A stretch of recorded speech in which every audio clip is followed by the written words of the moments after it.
When you invest and prioritize making sure that the most vulnerable populations have a pathway to be able to care for their children with developmental disabilities, but also care for themselves, then we are making leaps and bounds. So as a member of Congress, when we advocate and do everything we can to make sure we find funding for projects, this is what we're supposed to do.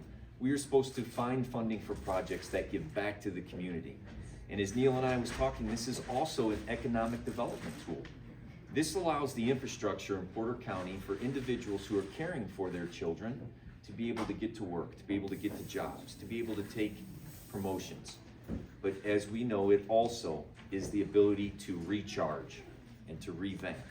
So the technology that we have utilized for the funding, the community funded projects, one thing where Ms. Barros, who's been here 30 years in March, she took us.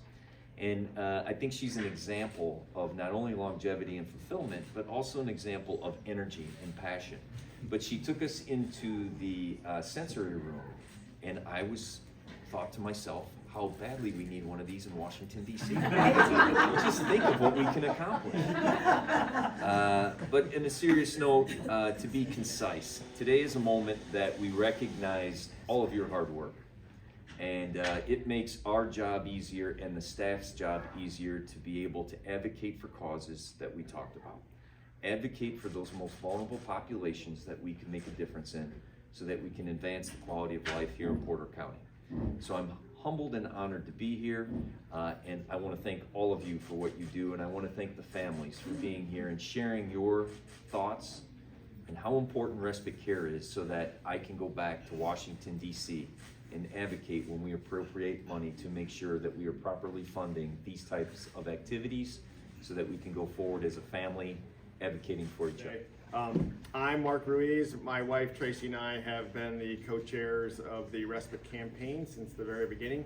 Tracy is actually on her way to a Down syndrome conference in Tennessee right now, so I just get the duty. So as you guys all know, we're true believers in OE.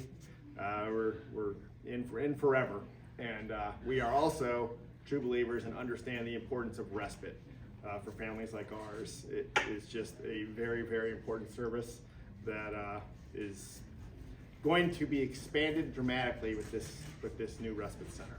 So that's why when the development team at OE asked us to co-chair the campaign, we said yes. Let's raise $4.7 million, and we'll do it during a pandemic over Zoom. It was supposed to be cocktail parties, by the way. So, but by the time we were done, it wasn't 4.7, it was 6.7 million, and we had a treehouse. So, and we were glad to do it. And everybody who we asked was glad to help and support it and say yes.